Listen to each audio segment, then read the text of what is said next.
kekosongan gitu ya. Iya, iya. Nah sekarang saya pengen menggali perspektifnya Mbah Khatot dalam teori siklus tentang kepemimpinan Pak Jokowi gitu ya. Iya. Kesaktian beliau ini kan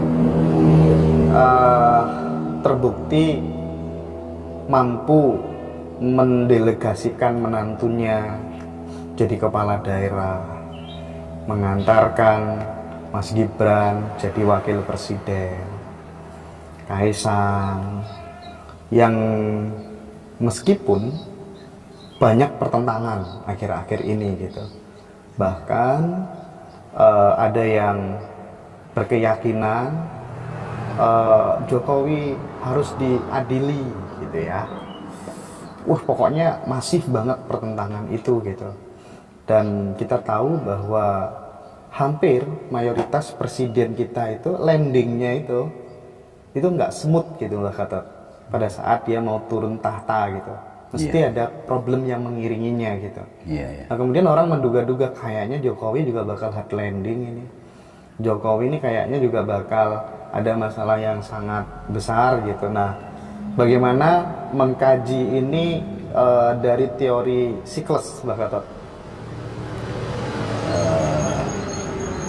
Jadi menurut teori siklus atau paham Cokro-Manggilingan ya, itu di dalam meminit pemerintahan seseorang yang akhirnya terpilih menjadi presiden kepala negara itu beliau-beliau itu sebetulnya hanya sekedar melaksanakan siklusnya. Ini yang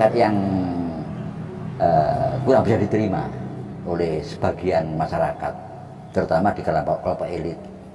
Jadi mungkin berbeda dengan pandangan orang-orang di Barat, Eropa, misalnya Amerika, berbeda. Jadi memang berbeda karena sejarahnya kita ini berbeda dengan mereka. Jadi di sini ini menurut sejarahnya kita ini sejak dulu memang semacam seorang pemimpin negara. Sejak kita berkomunitas ya, yang bertatanan sehingga ada pimpinan dan ada aturan di situ. Kecuali kita masih hidup liar ya, belum berkomunitas. Tapi setelah berkomunitas dengan jumlah besar dan di situ ada tatanan dan ada pemimpin, ini sudah masuk dalam siklus. Jadi tidak bisa kita pandang sebagaimana pandangan orang-orang Eropa. Satu contoh begini, ini Pak Harto ini murko sampai 30 tahun tidak mau turun. Enggak, beliau hanya merasakan siklus karena memahami spiritual Nusantara. Kalau Jawa ya, itu semacam mau tidak mau seorang pimpinan itu, presiden kepala negara, mau tidak mau biar paham kapan waktunya turun, kapan dia belum, sehingga kelihatan murka, kelihatan ini ambisi, tidak mau turun, enggak, hanya melaksanakan tugas. Nah untuk mengatas apa sudah selesai tugas ini, nah itu gerakan masyarakat. Oh sudah selesai saya ini. Berarti sudah tidak ada tugas lagi. Nah ini kalau dipandang dari ajaran-ajaran bangsa Barat, ya tidak begitu. Tidak begitu ya. Jadi termasuk juga Pak Jokowi ini hanya melaksanakan tugas dengan siklusnya.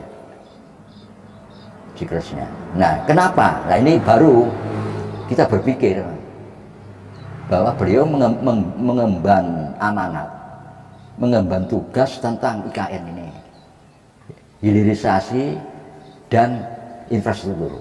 3 hal ini tanggung jawab beliau, karena ini perintah, sehingga sampai muncul keinginan untuk 3 periode untuk menyelamatkan ini.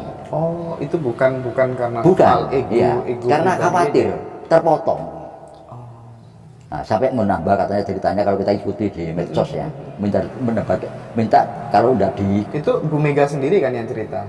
iya, beliau sendiri cerita buka kan ceritanya. Iya, buka. Minta 3 periode, nggak bisa, minta ya tambah 2 tahun salah, kan ada COVID kan itu ya. Itu pun juga untuk memperkuat ini, memperkuat 3 pokok ini.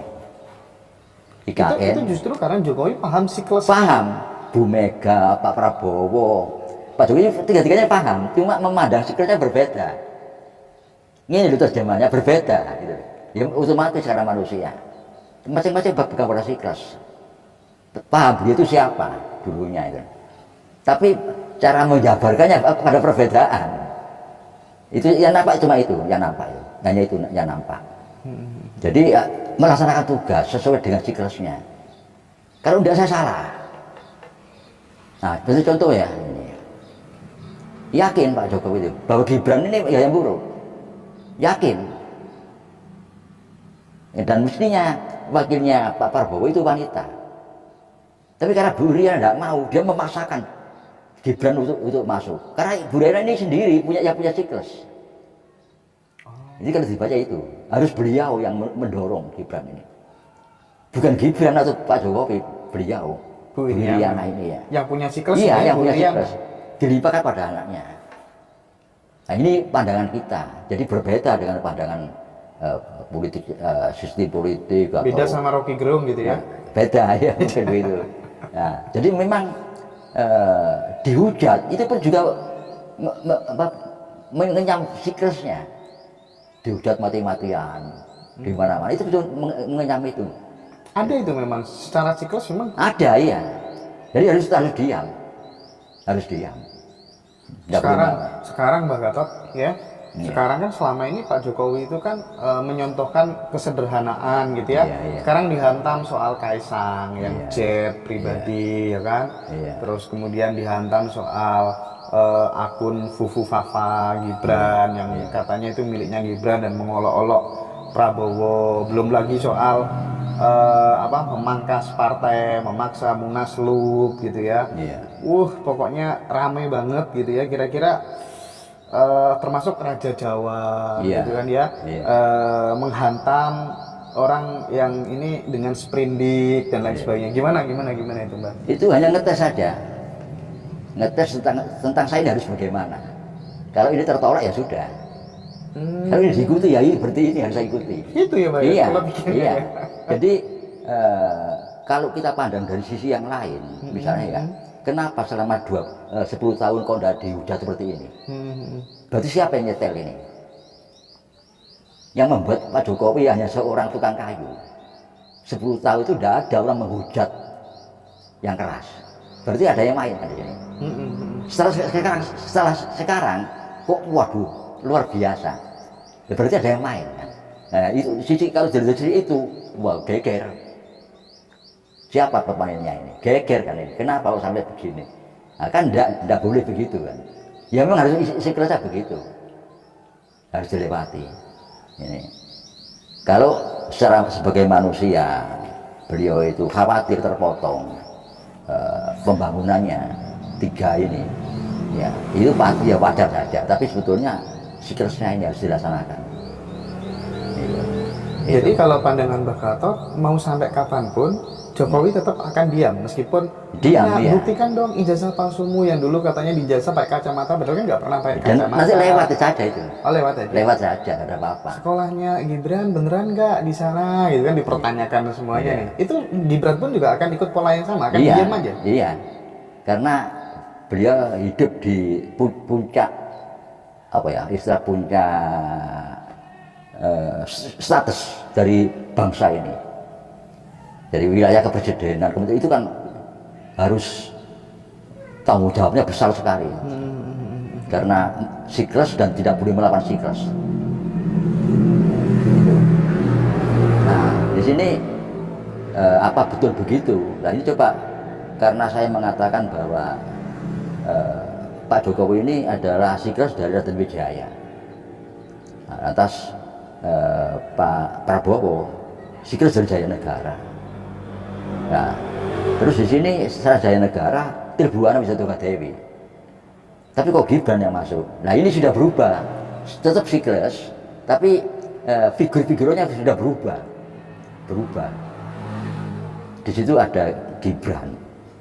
Sementara kalau dalam dulu pada zaman Majapahit ada Tirbuana Wisatukadewi, ada Tirbuana. Nah ini, makanya tentang Raden Wijaya itu Pak Jokowi, Jaya Negara itu Prabowo itu kan banyak yang sudah meletik seperti itu kan, yang seperti itu. Yeah. Yuk, ada yang mengatakan sebentar Pak Prabowo.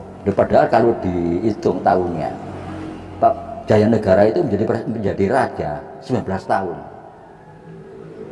19 tahun. Raden Wijaya 16 tahun.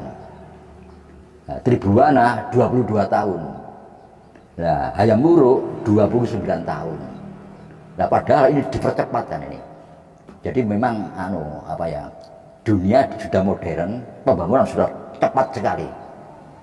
Teknologinya cepat itu perjalanannya dibandingkan dengan dulu. Dari mesin uap ke listrik itu berapa ratus tahun itu ya. Sekarang kan cepat. Sehingga dari 1309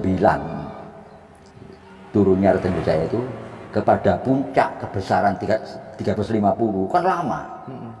Ini kan singkat ini. Singkat. Sehingga orang menafsirkan kebanyakan tahun 2025 maksimal 2030 itu menjadi juara dunia. Kan ini ada yang dikejar itu. Sehingga di sini ada seperti kuatu di sini. Oke. Jadi karena antara figur-figur orangnya dengan perjalanan sejarah selama 5 tahun ini, itu istilahnya ngulek. Yang dulu ditempuh selama 50 tahun, sekarang cuma 5 tahun. Nah, sebentar Mbak, sebelum terlalu jauh gitu. Kenapa justru kemudian misalnya kayak Gibran yang dituduh ya soal skandal Fufu Fafa, soal sekolah, Jokowi soal ijazah, soal banyak hal. Itu kenapa kemudian tidak langsung terbuka aja sebenarnya gini loh, kalau memang sekolahnya memang di situ ditunjukin segala macam gitu biar nggak menjadi bola liar gitu. Nah, itu saya tidak mengerti. Tapi yang penting ada sesuatu yang dihantamkan dan ini diam, itu saja yang kita lihat. Dan akan begitu terus. Iya, tentang apa materi permasalahannya saya tidak mikir gitu. Nah, siklus itu terjadi setiap negara tuh punya siklusnya masing-masing gitu kira-kira. Iya, terutama kita bicara di Indonesia ini. Oke. Gitu. Jadi pada zaman Raden Wijaya mulai terangkat sampai turun, memang Raden Wijaya ini bukan siapa-siapa. Nah, dia itu kan putranya Lembutal. Iya. Lembutal ini orang biasa kan. Ini putranya Narasingamurti. Ini juga orang biasa. Nah, akhirnya tapi ditarik ke atas ini kepada Anusapati dan Kededes. Nah, sedangkan Kenarok kan ya, Kededes. Sedangkan istri dari Raden Wijaya ini, 4 putra Kartanegara ini anak raja, maharaja orang tuanya.